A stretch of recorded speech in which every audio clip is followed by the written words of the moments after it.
but I almost feel like you have to get distracted by these to some extent, okay? Because these are the pictures, and of course these are very near and dear to my heart. And please understand, I only brought you about 25% of the pictures that I took.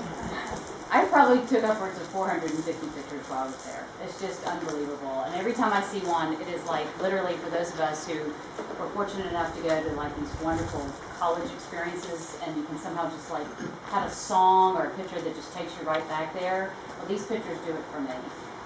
You were hearing all about Père Michaud leaving, and I want to assure you that Père Michaud, although he was a great help to Twin, he is not Twin. Okay, this is Twin. Okay, there are some people in here I want you to know, and so I did what we have all done here with the "Hello, my name is," and I put the "Hello, my name is" right there by their picture. Okay, so you'll be able to see who these people are.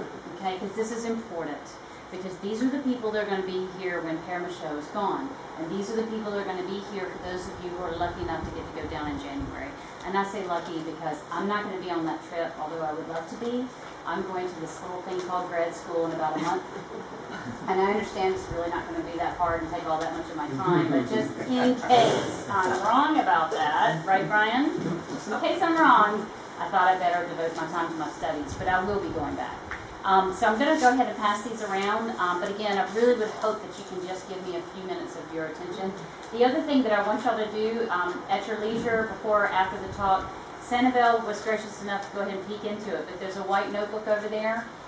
Please know my mom had this awesome opportunity. I don't know if she shared it with y'all, but they had career day up at my niece's school up in North Carolina, and of all the people in our family, and not saying that my mom's not accomplished, I'm just saying, my niece chose my mom to come and talk, and she said, I want you to spend your time not talking about the fact that she was a school teacher, but talking about her dedication to this mission to Haitian Hope, which was really remarkable, because Olivia is the same age as my daughter Sarah, which means that she was in 5th grade. So for her to want to have that block of time set aside to talk about Haitian Hope was really special to all of us.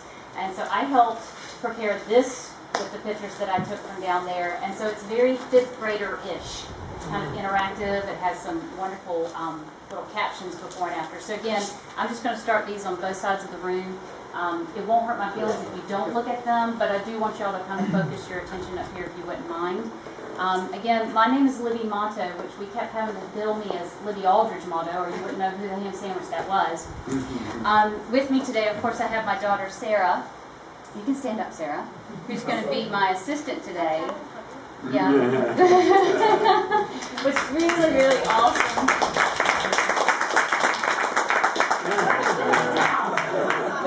What's really, really awesome about Sarah is that, and y'all don't know Sarah, but of course you know me, and you certainly know what you would hope that I took away from my mom and being raised by such an incredible person, that I have raised a very caring and giving daughter. So part of what I do want y'all to appreciate is that very often when you go down to Haiti, I'm sorry, I'm skipping to the very front.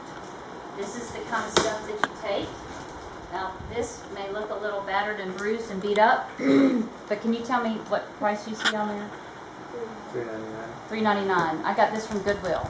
Okay, this is just your typical suitcase you would want to buy and not ever necessarily have to use again, but you only have to use it once. You take it down to Haiti, you load it full of supplies, and you leave it in Haiti. Okay, because this might become a piece of furniture, it might become a makeshift bureau. You have no idea how they might be able to use something like this. It could help them store spare computers, especially something like this. This one's so nice, my daughter actually wanted to keep it. But inside, this is actually very heavy right now because inside Sarah was gracious enough to pack up quite a bit of stuff that has been collected by my church to go down to Haiti. So I wanted Sarah to run down the list. And this is actually the list of all the things we don't need now, okay, to go on our next trip. Because this is a list of what we have already. So what is in that? Well, stuff that is in this suitcase right now is a single bag of crayons, colored pencils, glue and glue sticks, scissors and markers, and then what's at home is notebook and styling notebooks. So all of that stuff was collected by my church, packed dutifully by my daughter, so that all the notebook paper is together, all the glue sticks are together, and all the crayons are together. Can you tell she's part of the same? Okay. So can we give her a round?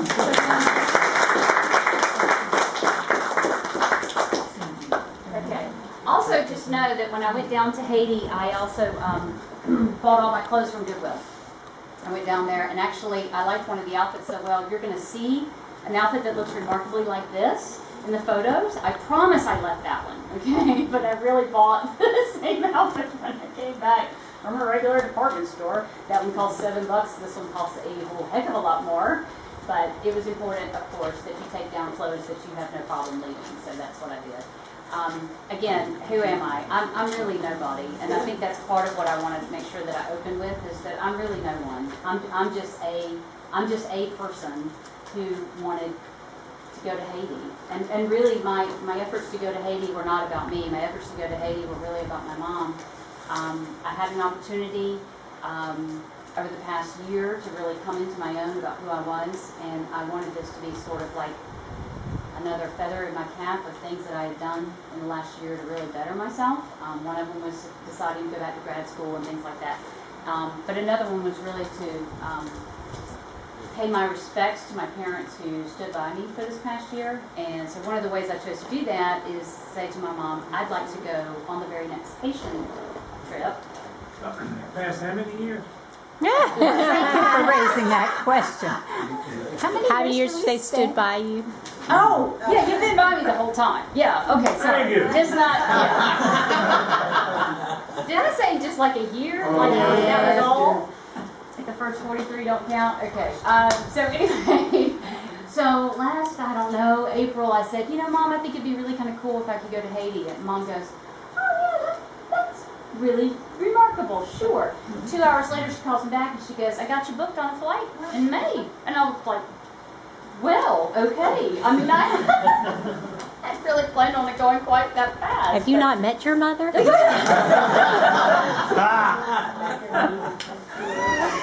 So, I say all that to just say that it happened incredibly quickly, but in a neat sort of way. It was Mother's Day weekend when I was going. So I went down there going, I'm doing this for my mom because she can't go because of, the obvious reasons that Mom can't go.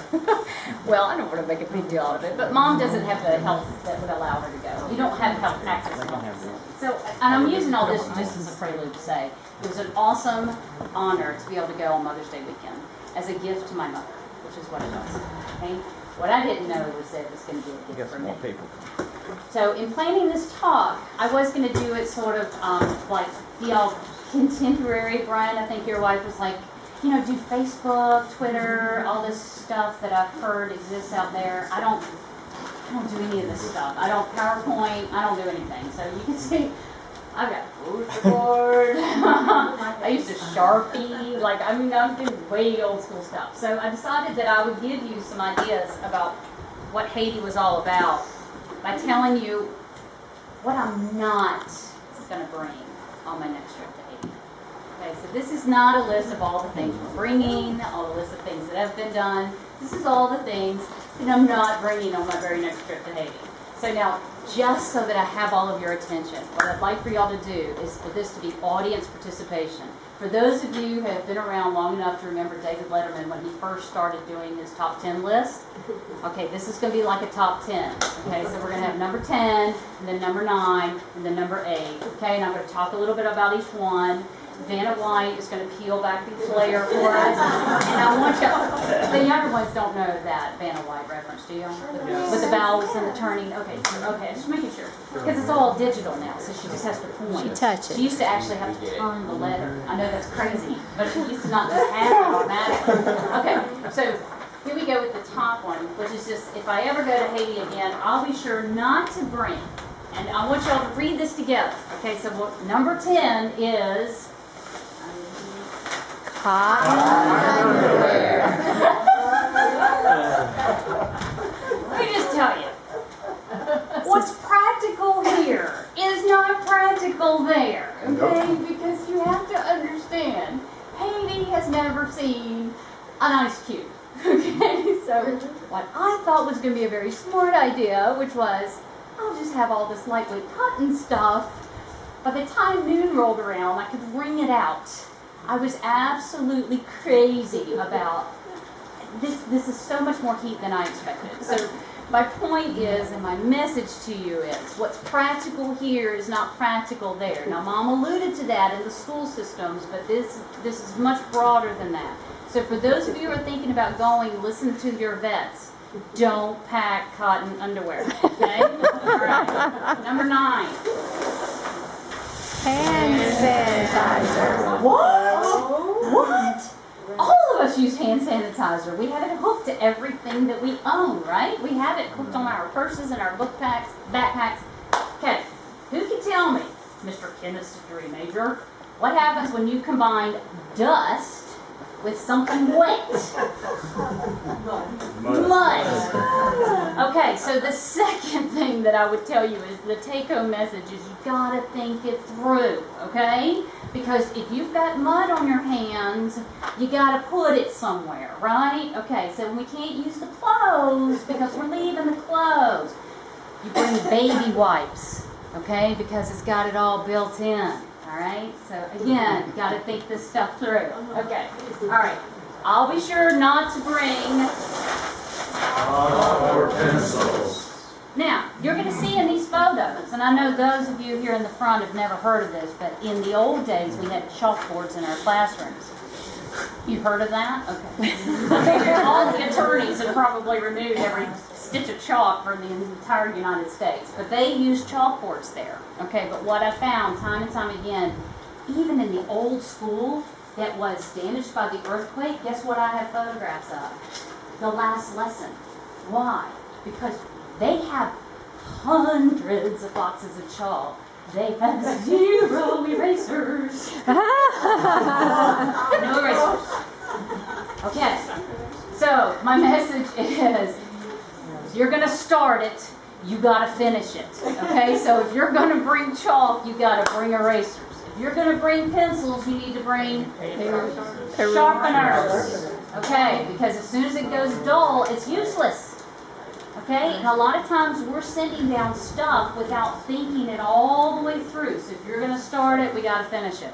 Okay, we're going to send down buttons. We need to send down Thread. and there we go. Okay, so now that we're all caught on the stuff not to bring, so no chalk, no pencils without the pencil sharpeners and the erasers. Right? Got it? Okay. All right, you got it. Don't take Vanna's I'm sure job. not to bring Books. I know, isn't this a crazy list? Okay. This is all the stuff I learned while I was there. Okay. Why would I not want to bring books? It's part of it. Or if they're in Creole or if they're in French, I can't read it to them. I have no idea if it's a good book.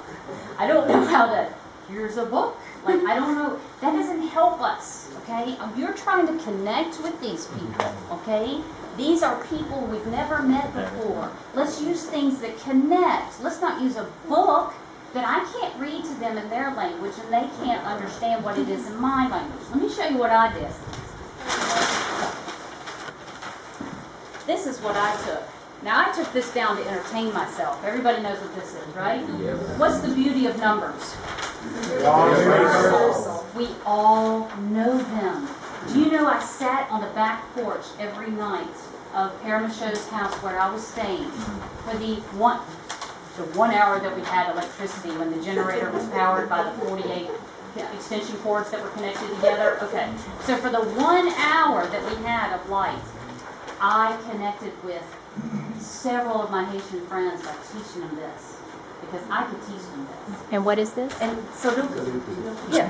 Oh, you want me to say it? Yeah. Oh, I just thought you wanted to embarrass me because I don't No, say no, it right. no. Okay. You just couldn't All right. see it in the camera. The neat thing about it is that this has all levels in it. It has easy, it has medium, it has hard. So as they get better at this, right, you might actually discover they have a real knack for numbers. But this is far more universal. You don't have to limit it to this. I actually left this with Jerry, who's in one of these books. He's in charge of the trade school. I left him my copy. If I had known that it was going to be the way I connected with them, I would have brought a suitcase full of them. It was so easy to figure out, we need to connect with things other than language-based type things, right? Okay, so what else is good for things like that? Puzzles are good for that. You know, jacks, things that you can teach them. Cards are tough. It sounds like it'd be logical, but how hard is it to teach someone how to play bridge? You know, that's hard in English, you know? I mean, let alone good. So think through that. Go fish might be something you could do. But just think through some of this kind of stuff, because what I want you to take away from this is that there's ways to connect with people even if you don't speak their language. Okay? So that was really important to me. Okay, I'm going to be sure not to bring Protein bars. Now, for those of you who don't eat protein bars, y'all may not fully understand exactly why I say that, but what are 95% of protein bars made out of on the outside? Chocolate. How well does that do in 100-degree weather? How well does that do in 80-degree weather? It was a big mess. Okay, so a mess, yeah. But it's also because of this. Be prepared to be caught off guard. So how inverted that message is. Let me tell you, I came home with more food than I ever thought I would ever come home with. I sincerely thought that when I got down there that I was not going to eat anything. I really did. I thought I was going to. And my mother, you should have heard. She was like, now don't you go down there and embarrass me. Don't you go down there and not eat their food, Libby. I know how you are. So I had brought all this food, like I had hoarded all this food, and I went down there. Oh my gosh, they have the best food down there. I was so unbelievably surprised.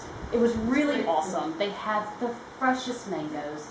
They have plantains that they do that are just beautiful. Pickles, I could have eaten my weight in pickles. They had grits.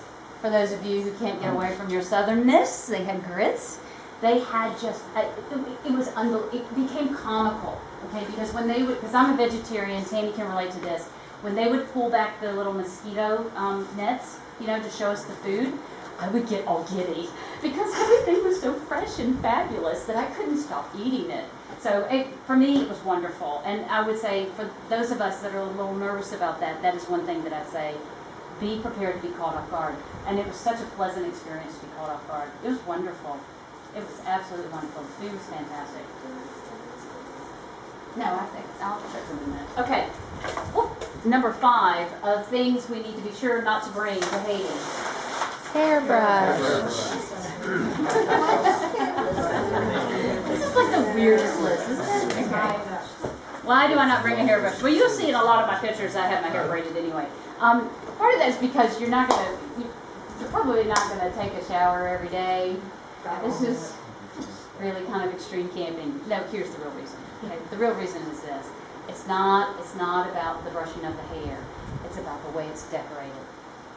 And if you look at the pictures of all these beautiful children and all the photos that I'm sharing with you, do you not see these wonderful ribbons and these wonderful barrettes? We've never taken anything like that down there. We need to be taking the Grogan ribbon that we all know and love from our childhood, all those preppy colors. They love that stuff. Love it. And their children love it. They dress completely head to toe color coordinated on Sundays. It's just absolutely beautiful to see. We need to be taking stuff like that down there. It's so cheap and easy for us to get that we don't think about it. But that's something that they truly would love. So next time, no hairbrushes. We're bringing ribbons and barrettes. Okay. If I ever go to Haiti again, I'll be sure not to bring...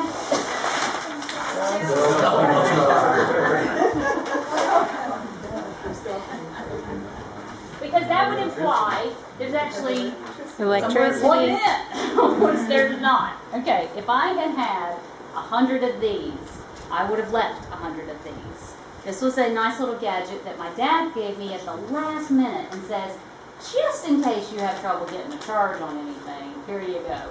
Oh my gosh. This has have y'all ever seen this? It's like a little Motorola spare battery pack. It gives you 4 charges on your cell phone.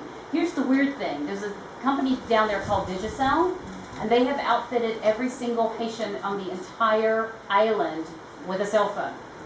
And not one of them can charge it up. Because there's no electricity, okay? So you take down something like this, right? And after it gets fully charged, it can charge 4 others. So the idea is, off the one place where they have electricity in the village, they could get this charged, and then that helps all the others. And none of them expect all more reason to bring something like that. Okay, number 2. Okay, be sure not to bring pills. Okay, I'm not saying that all of you have pills. I'm just saying I want you to think through this again for just a second. Pills, I'm thinking of things like Tylenol, Benadryl, the things that we would normally bring on vacation or whatever. Bring them in liquid form.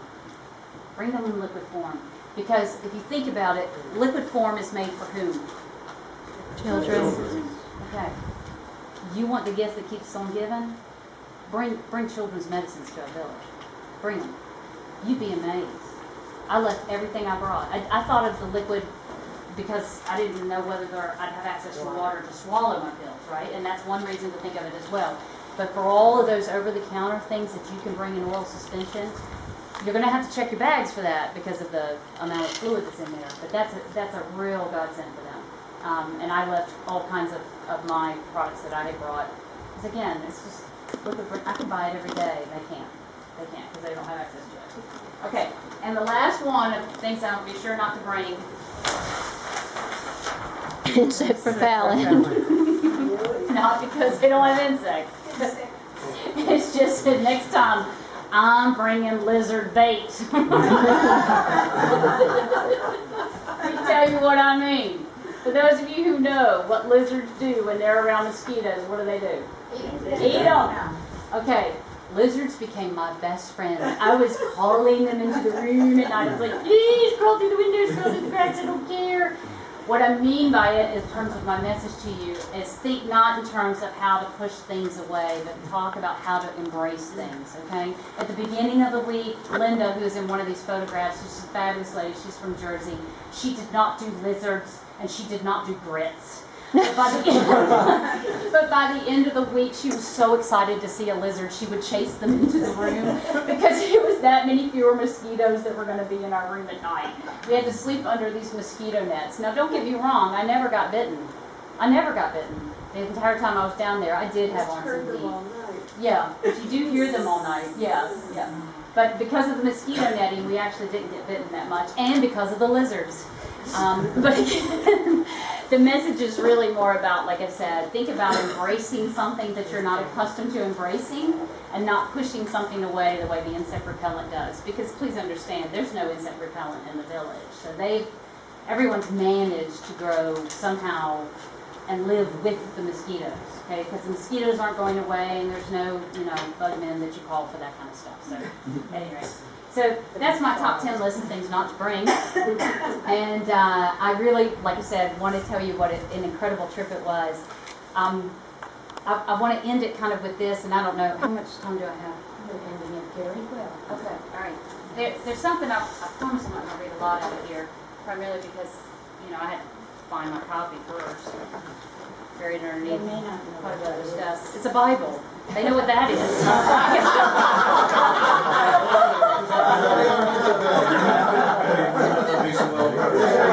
I mean, I know we're Episcopalians, but we all know we have one of these somewhere around there. Okay. So, and of course, Brian, you really would be able to show me up with this, and I'm not really trying to make too big of a deal of this, except that this was very, very, very significant to me. When I first started reading this Bible, a little over a year ago, I decided I was going to read it from cover to cover.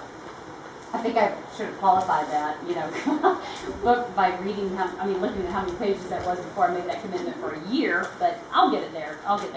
And one of the first things that I read out of this that really stumped me, and I don't know if this caught you kind of the same way it caught me, but when God first called Moses, we always focus on the part about where he says, here I am. Okay. We don't really spend as much time in chapter 4, where he talks about are you sure you want me? Are you sure? And that's really kind of says, suppose they won't believe me, suppose they won't listen to me. And the Lord says, look, I didn't come all this way and go to all this trouble to get your attention if I really wasn't picking you. And he says, you got anybody else in mind? Because, I'm not even that great of a speaker. I don't really want to do all this. And the Lord says, you got a great brother who's a great speaker. He'll speak for you. I'll tell you what to tell him to say. You sure?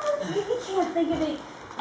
And really, that for me was monumental in the sense that I think I always thought of Moses as being sort of like this greater than life kind of figure, which he was.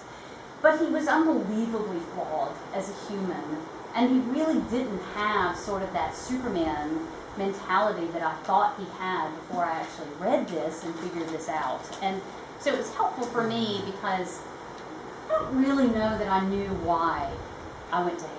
I mean, I told you that I thought it was really to honor my mom and my dad. I think I told you it was because I really thought I was doing the right thing. I don't think I really thought that, like, little old Libby Aldridge had any business going to Haiti and helping those people and feeding those people and being around those people. And those are not those people. Those are my people. 6 days later, those are my people. That's my village. And I don't care if mom and dad want me to be part of this at all anymore.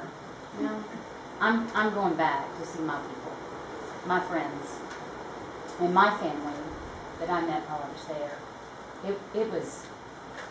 It was breathtaking. I encourage anybody, if you've got questions for me, I'll be glad to answer them on an individual basis. I think one of the most important things for y'all to know is that traveling with us was a 14-year-old in my room, and she was dynamite. She was awesome. And I traveled with the Virginia group, and I now have the opportunity in front of my church, and I go to an Episcopal church in Charlotte, North Carolina. They've given me a whole block, a Sunday school block, where I'm going to get to talk to the entire church and do this very type of talk. So I appreciate y'all being my guinea pigs. I'll probably do a very similar talk, and that's my talk. And thank you so much for your attention and your time.